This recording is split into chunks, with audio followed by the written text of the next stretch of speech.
लेकिन sir America एक दिन की छुट्टी के बाद आए और पूरा जश्न बहार था वहाँ पर तो उसका कुछ फायदा मिलेगा हमें? हाँ मिलेगा, देख के अच्छा लगता है। हरियाली किसको अच्छी नहीं लगती है? मानसून का इंतजार हम इसीलिए करते हैं कि चारों तरफ हरियाली हो जाए, बारिश वारिश आए और मतलब सूखा देखने से तो हरियाली देखना अच्छा है।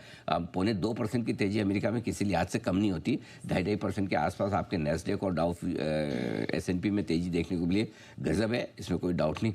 अच्छा मजे की बात है, ऐसा अमेरिकी बाजारों के पास कोई खास रीजन था नहीं बढ़ने का। हाँ। जहाँ तक हमारा सवाल है, अमेरिकी बाजारों की तेजी पर हम पर कोई खास बड़ा असर नहीं है, इसलिए आपको सुस्त दिख रहा है। और ये सुस्त दिखने की दो बड़ी वजह, एक तो ये कि हम कल बंद हुए तब 550 पॉइंट ऑलरेडी डाउ फ्यूचर्स ऊपर थे, ठीक है, नैस्डैक फ्यूचर्स 300 पॉइंट ऊपर थे, 350 पॉइंट, तो लगभग हम अंदाजा लगा चुके थे थोड़ा और बढ़े, बट उतना तो हमें पता था कि इतना बढ़ने वाले हैं। करेक्ट, पहली चीज़। दूसरी चीज़, जो अमेरिकी बाजार बढ़े हैं वो इस वजह से बढ़े कि वहाँ टैरिफ की टेंशन कम हुई। अब सोचो मजे की बात है, 1 जून से नहीं जुलाई में जाके टैरिफ लगाएंगे यूरोपियन यूनियन, उसमें बढ़ गए, टेंशन पोस्टपोन हो गई। हाँ टेंशन पोस्टपोन हो गई।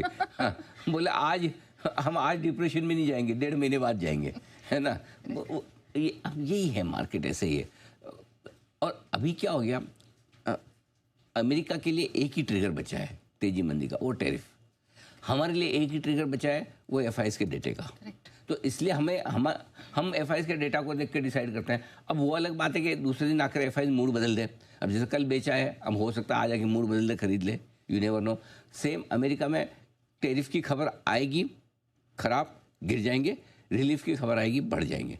तो इस वक्त उनका तो फंडा बहुत क्लियर है, उनको और कोई चीज़ से कोई मतलब ही नहीं है। अगर टैरिफ पे टेंशन कम हुई, अमेरिकी बाजार दौड़ जाएंगे, और ये कल आपने बहुत अच्छे से देखा, बार बार देख रहे हैं। और जैसे ट्रंप कोई खराब बयान देंगे, घट जाएंगे। तो उनका एक ही ट्रिगर बचाओ, फिर टैरिफ से बचाओ, वैसा है, ठीक है। अब ये हो गया आपका भारतीय बाजार। तो हम तो टैरिफ पर रिएक्शन देना बंद कर दिया। हम तो वो उन्होंने बोला, एप्पल को बोला कि मत बनाओ अमेरिका भारत में, तब भी हम नहीं गिरे। एग्जैक्टली, ठीक है। अब पता नहीं है, अब मुझे एक चीज़ थोड़ी सी अनकंफर्टेबल लग रही है, वो ये कि भाई हमारे युद्ध शुरू हुआ था, उसके पहले तो हमारी लगभग तय हो चुकी थी डील अमेरिका के साथ।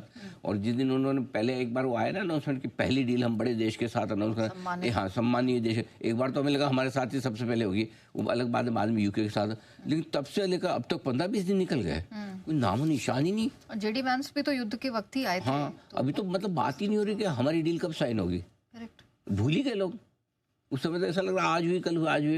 मेरे को लगता है कि वो उसके ये युद्ध वाले सिचुएशन में जब वो ट्रम्प साहब ने बिना मतलब कर कॉलर ऊंचा किया ना, हाँ। मैंने बंद करवाया, मैंने बंद कराया, उसके बाद से थोड़ा सा मामला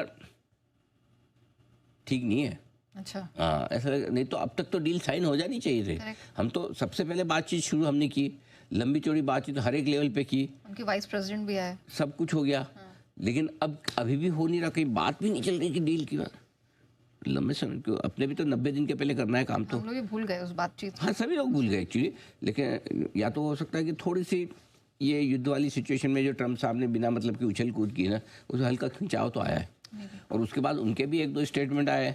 पहले एप्पल को लेके आया, टिम कुक साहब को बोल दिया कि वहाँ बनाना बंद करो। उसके बाद बोल दिया कि अगर आप भारत से मंगाओगे 25% टैरिफ लगाएंगे। तो थोड़ा सा स्टैंड है ना नेगेटिव साइड पे हुआ, ऐसा लग रहा है। वो जो पहले प्यार मोहब्बत वाली जो चीज़ चली, तो हल्की सी दूरियां टाइप हो गई, ऐसा मतलब ऐसा लग रहा है। तो इसलिए अभी हमारी भी टैरिफ डील अटकी पड़ी। वो अलग बात है कि हमें पता आगे पीछे हो जाएगी। अब सब पे उन्होंने चाइना पे रुख नरम कर दिया, तो हम तो क्या चाहिए, हमारे पे तो करना ही पड़ेगा उनको।